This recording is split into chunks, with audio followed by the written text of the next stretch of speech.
Anak perempuan yang memberikan kalung padaku itu tiba-tiba wajahnya berubah menjadi sangat menyeramkan dan menjijikkan. Mata sebelah kanannya tidak memiliki bola mata dan darah mengucur deras dari lubang matanya itu. Sedangkan mulutnya terlihat terkoyak lebar, bahkan mukanya hancur seperti diiris-iris.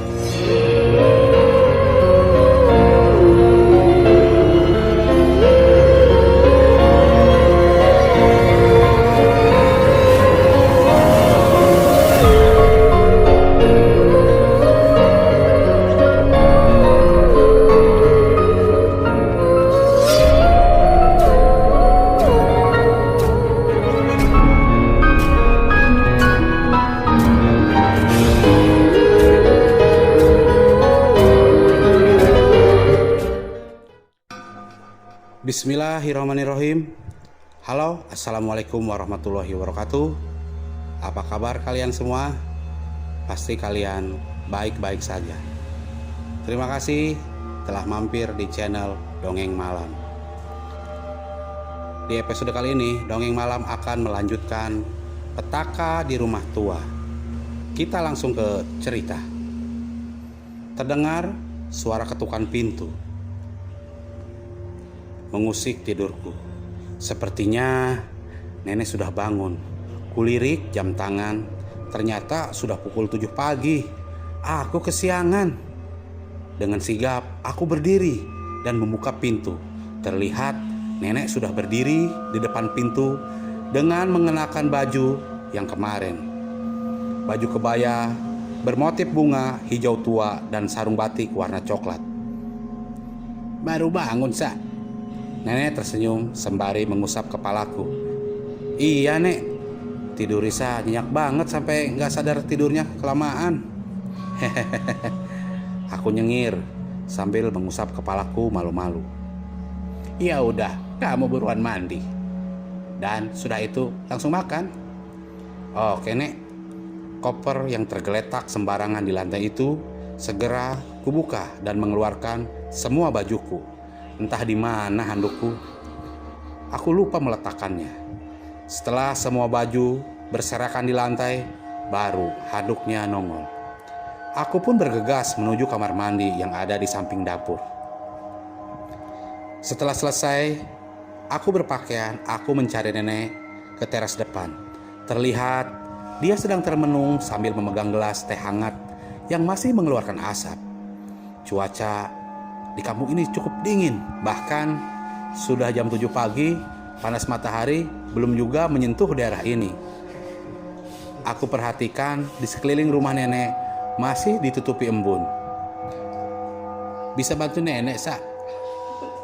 Aku terperanjak kaget. Nenek menyadarkanku dari lamunan. Bisa, Nek. Apa yang mau dibantuin? Aku berjalan menghampiri nenek yang masih terus menatap ke depan, tanpa menoleh kepadaku sedikit pun. Di samping rumah ada sapu lidi. Tolong sapukan halaman nenek. Sudah banyak daun kering berserakan di halaman.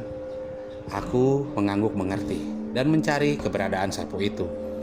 Aku mulai menyapu dari halaman belakang, tempat di mana aku melihat pohon coklat itu. Tapi untuk pertama kalinya aku tak percaya dengan apa yang kulihat. Pohon coklat itu menghilang. Tidak ada pohon manggis maupun pohon coklat. Di sana hanya ada semak-semak dan bunga liar yang tumbuh dengan subur. Dagdikduk, perasaan jantungku berpacu dengan cepat. Aku yakin kemarin malam aku tak salah lihat. Tapi kenapa sekarang pohon itu lenyap tanpa jejak? Jika ditebang pasti ada bekasnya. Dan 2 pohon manggis itu di mana? Aku berjalan masuk ke dalam semak-semak itu, mencoba mencari apakah ada jejak dari pohon manggis yang ditebang. Tapi semuanya nihil. Tiba-tiba bulu kuduku merinding. Tidak mungkin ada pohon yang menghilang begitu saja dalam waktu semalam, bukan? Ada apa ini? Lebih baik aku tanyain sama nenek. Sambil memegang sapu lidi dengan kedua tanganku, aku membalikkan badan menuju rumah. Tapi baru saja aku mulai melangkah kaki, tiba-tiba kakiku kiriku seperti dipegang. Aku kaget, mataku membulat. Dengan memberanikan diri, aku melihat ke bawah. Tapi nihil, tidak ada apa-apa di kakiku. Hah? Mungkin firasatku aja. Aku bernapas dengan lega dan cepat pergi dari tempat itu. Tapi tiba-tiba tubuhku tersungkur ke tanah. Saat itu kakiku seperti ditarik seseorang. Kali ini aku yakin ini bukan firasatku saja. Di sini ada orang lain. Hahaha. Aku kaget bukan main. Itu seperti tawanya anak kecil.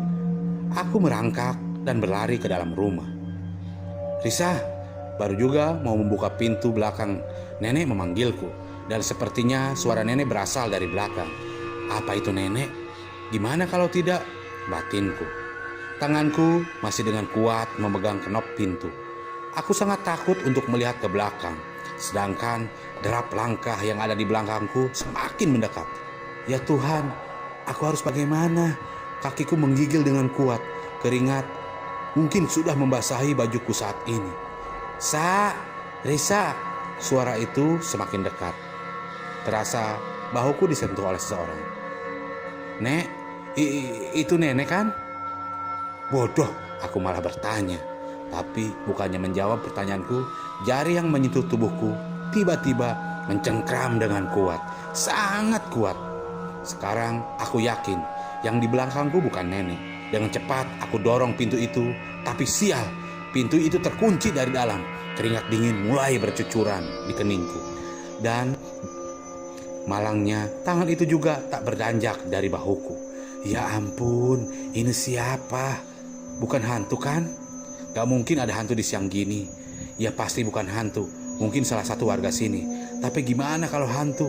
Masa iya harus pura-pura pingsan biar hantunya gak ganggu? Batinku terus saja bergetar.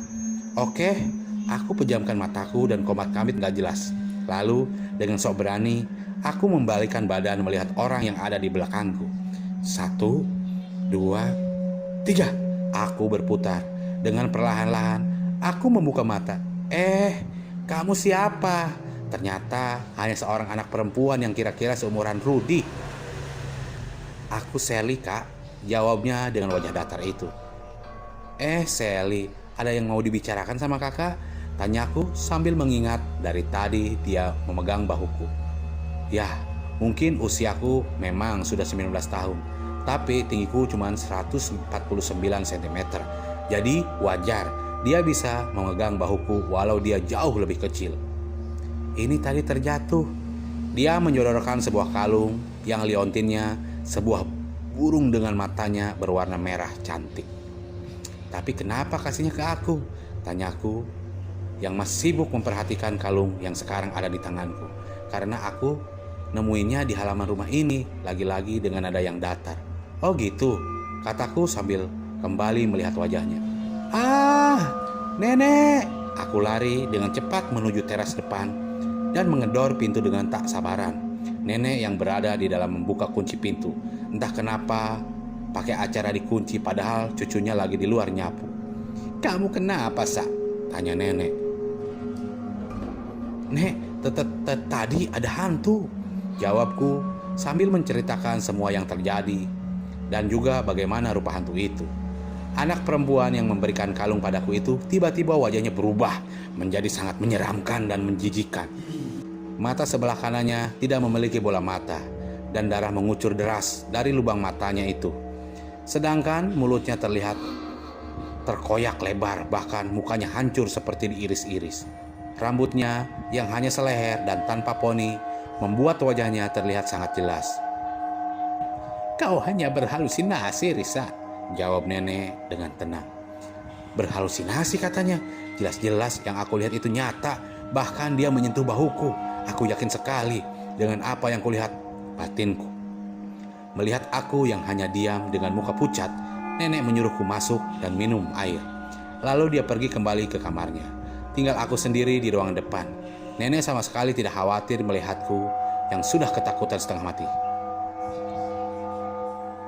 Di dapur, aku mengambil air yang ada di dalam ceret, lalu menuangkannya ke dalam gelas. Dalam sekejap, air itu di dalam gelas sudah meluncur ke kerongkonganku. Tapi sepertinya segelas saja belum cukup. Aku tuangkan lagi air yang ada di ceret ke dalam gelas. Tapi yang keluar bukannya hanya air, tapi air dengan belatung yang sangat banyak. Gelas yang ada di tanganku langsung jatuh menyentuh lantai dan hancur berserakan. Nenek yang ada di kamar langsung keluar mendengar gaduh yang kubuat di dapur. Ada apa lagi, Risa? Kali ini mukanya terlihat kesal. Mungkin terganggu dengan kebiasaan yang sudah kuperbuat dari tadi. Itu ada belatung di dalam airnya, kataku sambil menunjuk ke arah gelas yang hancur itu. Nenek memperhatikan dan dia menggerutu kesal. Nggak ada belatung, Risa. Kamu ini kenapa? Tadi katanya ada hantu, sekarang ada belatung di air. Lihat, tidak ada apa-apa di dalam air, jawab nenek sambil membuka botol ceret. Aku tertegun, tidak percaya. Apa aku yang salah lihat atau nenek yang tidak lihat?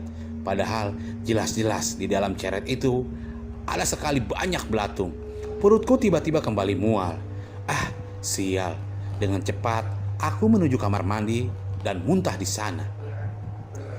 Belatung itu masih ada, tapi kenapa nenek tidak melihatnya? Oh, perutku mual banget. Itu benar-benar menjijikan, batinku.